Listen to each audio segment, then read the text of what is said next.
Olá, abençoados! Graça e paz, sejam todos bem-vindos ao canal da Graça Pura. Eu me chamo André Pimentel. Bom, queridos, eu queria pedir a todos vocês aí, para aqueles que ainda não se inscreveram em nosso canal, se você tem se identificado com as nossas mensagens, se inscreva hoje mesmo, toque o sininho para que o YouTube te avise. Deixem seus comentários, tá legal? E também, se amar, compartilhem nas redes sociais, tá bom, abençoados? Hoje nós vamos bater um papo muito importante sobre um período bíblico chamado de transição. Foi a transição entre a antiga aliança, a era presente, e a nova aliança, a era futura. Como essa imagem que está aparecendo para vocês. Que para nós, preteristas completos, se deu entre o levantar do ministério de Jesus de Nazaré e foi até o ano 70 do primeiro século, da primeira era cristã.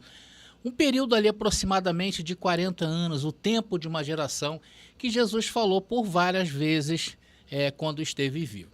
E o fato mais marcante que houve foi a destruição do templo. E isso também Jesus falou lá em Mateus capítulo 24, versículo 2, quando a cidade de Jerusalém foi tomada, na guerra judaico-romana ali do primeiro século. Então, todo o acontecimento que houve nesse período foi conhecido como o fim dos tempos, ou o fim de uma era, ou o fim da velha aliança, até o dia do juízo final, um julgamento que estabeleceu o reino eterno de Deus neste mundo. Enquanto que para o sistema religioso, esse mesmo período de transição se estende até os dias de hoje, pois eles ainda esperam um acontecimento da segunda vinda de Jesus, e assim vai haver o juízo final, depois Deus destruirá a terra, e aí sim vai entrar o reino de Deus no mundo. Por isso, meus irmãos, que tudo que ocorre no mundo até os dias de hoje, o sistema religioso diz que é o quê? Olha, é o final dos tempos. Já viu? Caiu uma folha amarela da árvore azul. É o final dos tempos. A guerra que aconteceu. Tudo eles dizem porque eles acreditam que estão ainda nesse contexto. E para aqueles que não conhecem as Escrituras, principalmente os livros do Antigo Testamento, cai no futurismo. Certamente vai ser levado pelo papo, dos irmãos aí do sistema religioso. Porém, também entre nós, preteristas completos, há também certas divergências de opiniões em relação a esta era, ou a este período de transição. Por isso que nós devemos entender muito bem esse período. Há também divergência de opiniões quanto à prática da ceia, quanto a dizer se Cristo reina hoje ou não. Tem gente que fala que o reino de Deus acabou, que estamos em tempos eternos. Então nós vamos falar aí deste período de transição, tá bom? Que é o quê? Uma fusão entre o Antigo Testamento e o Novo Testamento.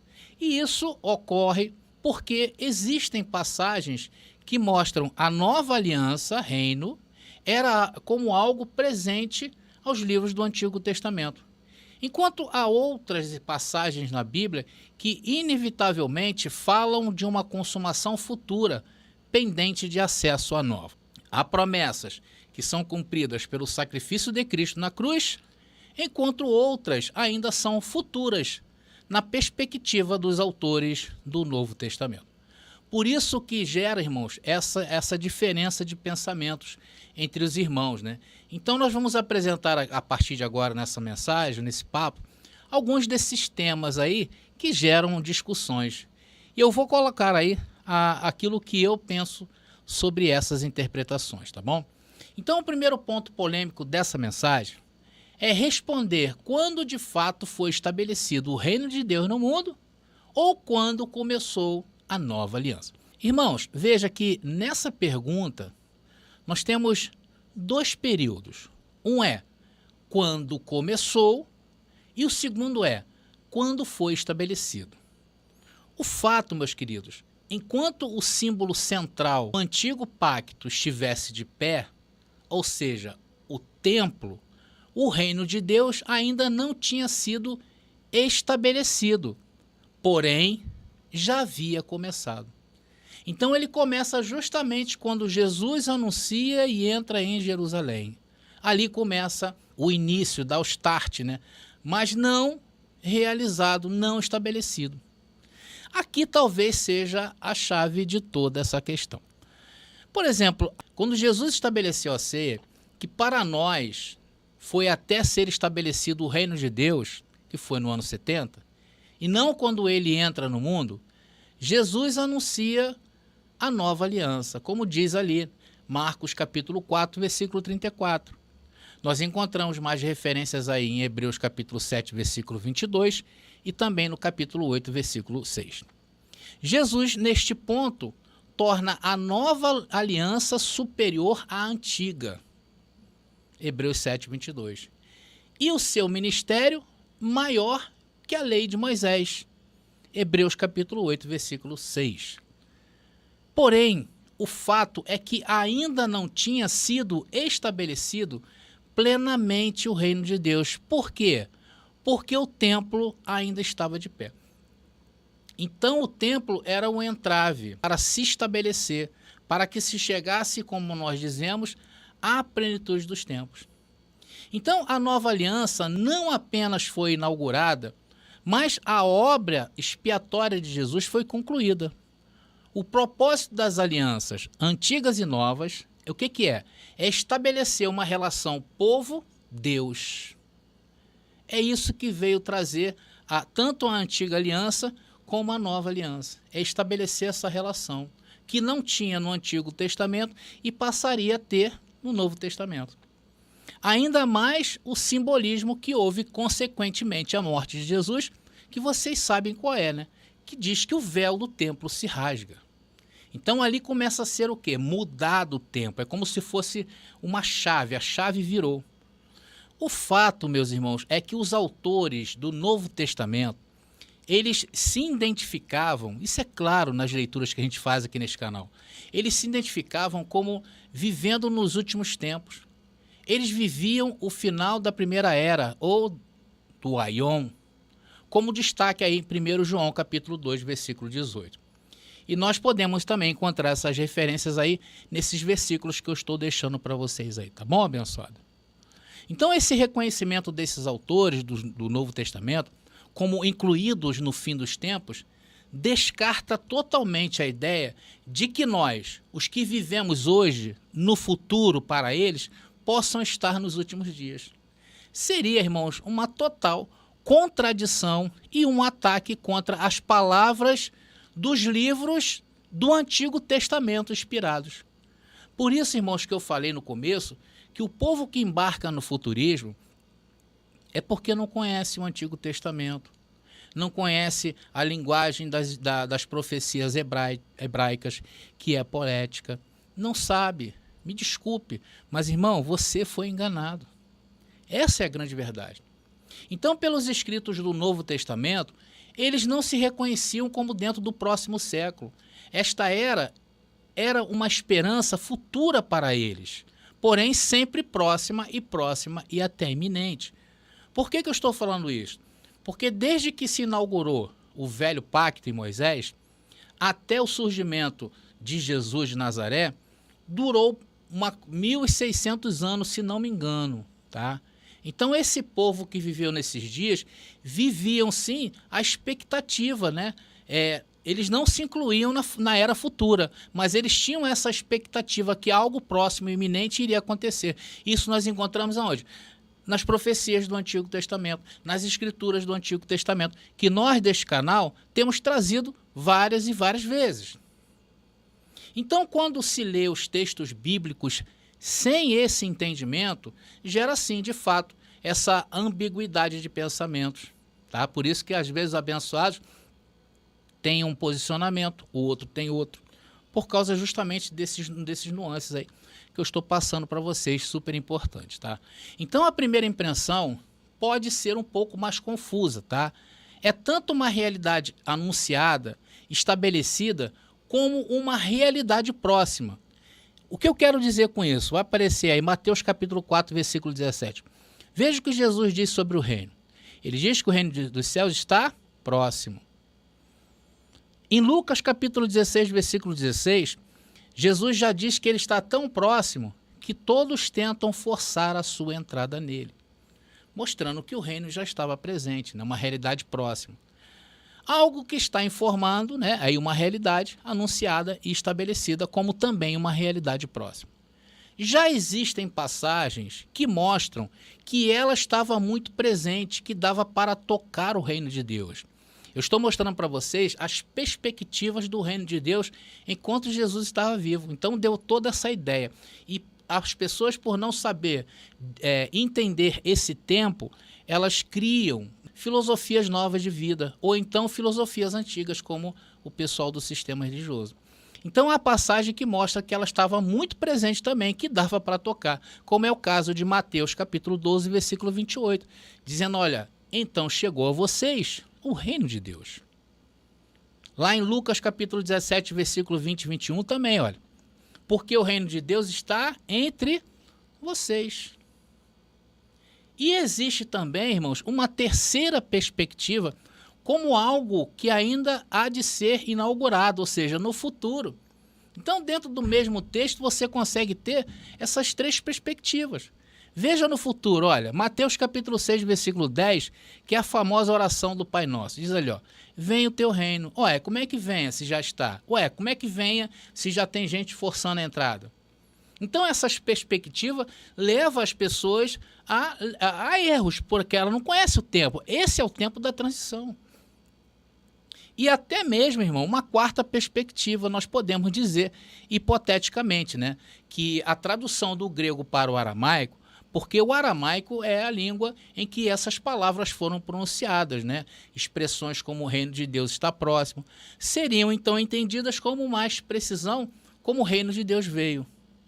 Então essa é uma outra perspectiva. Mas o fato, meus irmãos, é que essas questões, elas geram realmente divisão de pensamentos. Mas o fato hoje é que está estabelecido, tá bom? Hoje é fato, o reino de Deus está estabelecido. Muita gente, por causa disso, por exemplo, acha que o reino de Deus durou até o ano 70. E que hoje, o tempo que vivemos são tempos eternos. Tem pessoas aí, irmãos, que pregam isso. Essa foi a perspectiva do reino de Deus para nós nos dias de hoje e também para aquele povo que viveu no primeiro século. Tá bom, meus queridos? Agora eu te faço a seguinte pergunta. E qual a perspectiva do reino de Deus para os judeus? Qual é a perspectiva que eles tinham? Irmãos, os judeus esperavam que o reino de Deus no mundo fosse uma inegável realidade terrena e que fosse aceito por todos. Uma derrubada óbvia e de toda a ordem mundial, onde Israel se sentaria no trono e governaria as outras nações com maior poder do que os babilônios e outros grandes reinos do passado. Então eles imaginam o reino de Deus como algo presente no mundo, tá? Como eles exercendo sendo a cabeça do mundo. E isso eles se baseiam, né, abençoado? Se você ler lá, por exemplo, Daniel capítulo 2, versículo 44, você consegue ver isso ali, olha, diz ali o texto, Deus dos céus estabelecerá um reino que jamais será destruído e que nunca será dominado por nenhum outro povo. Então essa era a perspectiva dos judeus, tá? Mas Jesus, contrariando todas essas profecias e as colocando em seu devido lugar, Jesus ensinou que o reino dele veio de uma maneira diferente, porque o reino de Deus não é um reino visível, mas espiritual. O próprio Jesus declarou lá em João 18,16, ele disse, né, que o reino dele não é deste mundo.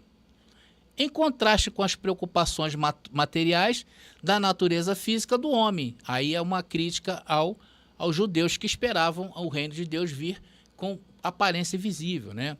Então, por isso que ele se preocupava com essas aparências, essas coisas naturais do homem. Comida, roupa, abrigo. E Jesus, quantas vezes exorta, né, a buscar esse reino de Deus e a sua justiça. Até, irmãos, mesmo no acúmulo de bens materiais, Jesus exortou os judeus. No capítulo 23 de Mateus, Jesus começa a sua acusação. Os fariseus estão sendo acusados de conduzir o quê? Uma espiritualidade cínica e corrupta em busca do próprio benefício e exaltação própria. E hoje, irmãos, sinceramente, isso se parece muito com o que o cristianismo tradicional faz com quem frequenta suas denominações, não é verdade? E a gente fala isso com propriedade, tá, irmãos? Porque nós viemos de lá. Então, ao praticar e difundir esta forma de espiritualidade, eles amarram fardos pesados e difíceis de carregar e os puseram nos ombros dos homens, como, por exemplo, a segunda vinda de Jesus, como, por exemplo, a questão do diabo, a própria questão do inferno. Então, isso tudo formou uma espiritualidade falsa. E outras várias e severas acusações que Jesus fez ali à cúria judaica lá do primeiro século. É só vocês lerem Mateus capítulo 23, tá bom? Agora, Paulo também diz sobre o reino dos céus em contraste com o terreno. Ele fala lá em Filipenses capítulo 3, versículo 20, a nossa pátria está no céu. Também lá em Efésios capítulo 2, versículo 22, diz que em quem Cristo, também vós, juntamente sois edificados para a morada de Deus no Espírito. Então isso aí está aludindo ao fato de que o reino de Deus é espiritual. João também é identificado como um parceiro no reino junto com as igrejas da Ásia. Nas palavras que ele falou lá em Apocalipse capítulo 1, versículo 9, ele fazendo uma saudação às igrejas lá da Ásia. Olha só, diz ali o texto, olha, e companheiro de vocês no sofrimento, no reino e na perseverança em Jesus. Então, o próprio João se identificou ali como sendo um parceiro do reino junto com as igrejas da Ásia, tá bom? Então, essas coisas, irmãos, que a gente tem que entender muito bem, essas características, essas perspectivas de relação a tempo, transição, essas coisas acabam gerando muita confusão. Então, por não entenderem o tempo da transição, por ignorarem os escritos do Antigo Testamento, por isso que muitos dizem que Cristo já veio, que Cristo já não reina mais, né? Cristo entregou o reino para Deus e Cristo simplesmente pegou a viagem e foi para outro planeta. Outros ainda dizendo que o reino de Deus acabou. Existe aí abençoados que pregam que o reino de Deus acabou. Então, pelo lado do sistema religioso, nós já encontramos outros tipos de confusões, né? Eles lá no sistema religioso, eles ainda estão jogando fardos pesados nas costas dos irmãos que não conhecem a parúzia, não conhecem o que é a vinda de Jesus. Então, existe uma ideia, esse período de transição, existe uma ideia que culmina na nossa mente, que é já, mas ainda não. Entendeu? Já, mas ainda não. Em relação ao reino de Deus. Naqueles dias, e por incrível que pareça, nestes também. Porque se nós formos olhar para o sistema, vamos olhar eles ainda com problema em relação ao reino de Deus, não aceitando, estão vivendo ali um judaísmo falso, uma falsa espiritualidade, algo sem contexto bíblico, né? Como nós temos falado aqui neste canal. Ou então leva a interpretações exageradas por não entender esse tempo. Então, de fato, muitos ainda precisam ser... o reino de Deus precisa ser estabelecido. Não que ele não seja de fato, tá, irmãos? Ele de fato está estabelecido. Mas uma coisa é estar estabelecido, que é fato, é verdade. Outra coisa é você ter conhecimento que ele está estabelecido. Então a ideia de já, mas ainda não, é esta uma realidade presente, mas com a expectativa de um cumprimento futuro. Porém, não se deve perder de vista que o que era aplicável para a primeira metade do primeiro século depois de Cristo pode não ser hoje. É isso que nós estamos aqui, quase que dia e noite, falando por esse microfone. Por isso, muitos até hoje, mesmo entendendo essa interpretação preterista completa, irmãos que abraçaram, né, essa causa, ainda ceiam. Sabia disso? Então, Jesus, já naqueles dias, ele alertava, olha, gente, um pouco de fermento estraga a massa. Porque o reino de Deus, irmãos, por não ser visível, se torna algo uma linha muito fina, uma linha muito tênue em relação à descarga que é o mundo humano. Então, se você não tiver como ativar a mente de Cristo, você sai tranquilamente aí dessa sintonia. Não que o reino de Deus não faça sentido para você, mas você perde a sintonia. Essa é a grande verdade. Então, o estabelecimento pleno do reino de Deus acontece quando você atinge esse nível de maturidade, meu irmão. Porque a aplicação da lei mosaica pelos fariseus naquela época, ela se tornou corrupta.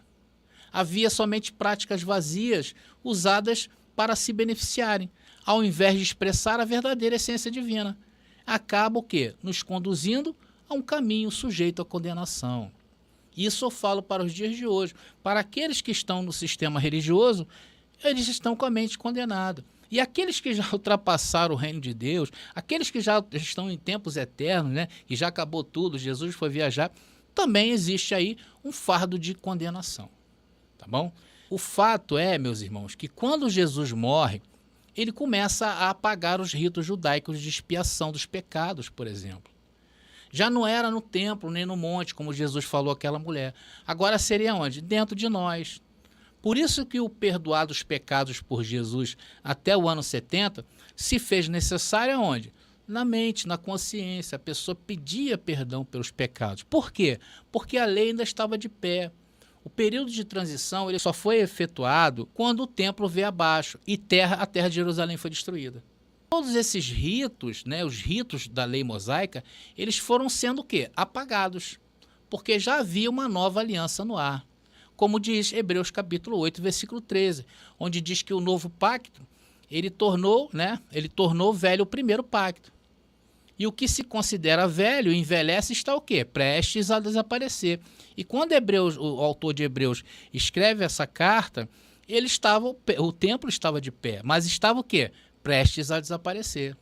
Então, naquela época, o ritual do templo era considerado apenas como uma figura e sombra das coisas celestiais, como diz lá em Hebreus capítulo 8, versículo 5. Diz ali, olha, ele serve num santuário que é cópia e sombra daquele que está nos céus.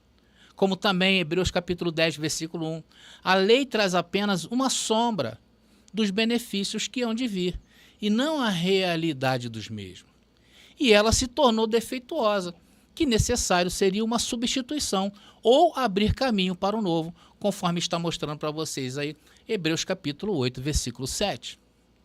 Então Cristo, irmãos, não faz parte desse judaísmo corrupto e de seu ritual arrogante.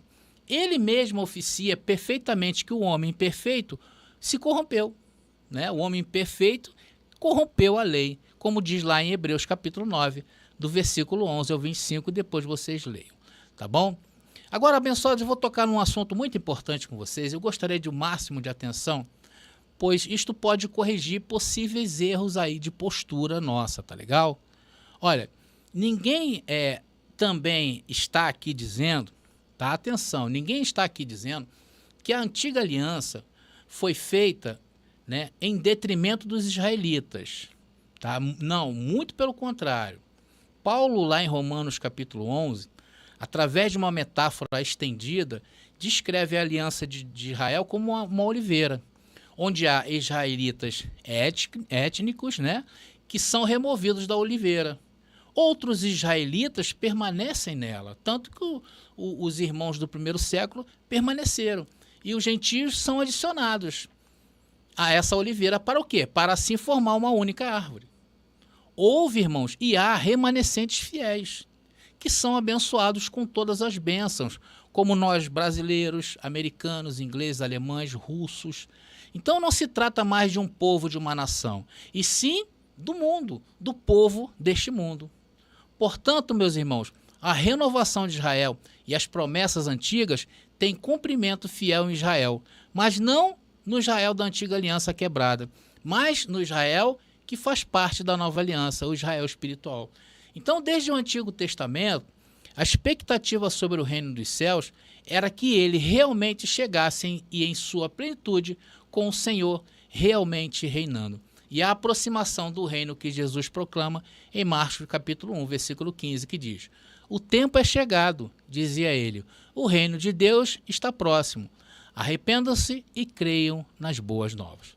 Então essa era apenas isso, uma aproximação que deveria ser consumada em um tempo razoável e se consumou.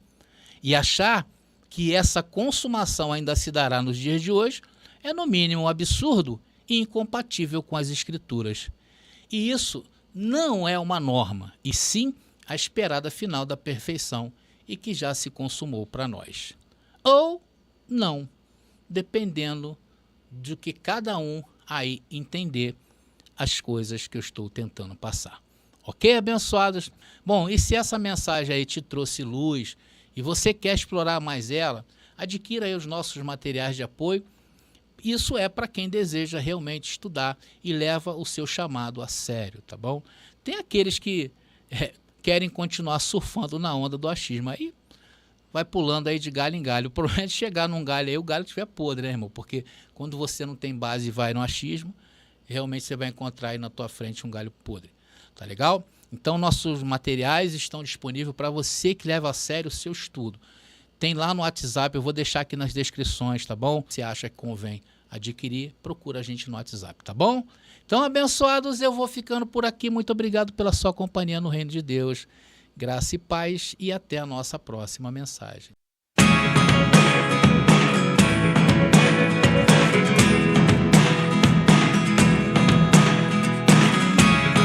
Never really know what's going on. Look at me sometimes like all you want to do is run. Hear me out, hear me out. It's all the things you know. Descubra a verdade com o lançamento do livro revolucionário Apocalipse, a verdade revelada, de André Pimentel. A primeira obra de interpretação preterista completa na língua portuguesa e que desafia séculos de interpretações, revelando que os mistérios profetizados já se cumpriram no ano de 70 depois de Cristo. Não é apenas um livro, é uma jornada transformadora que redefinirá sua visão sobre a história e a fé.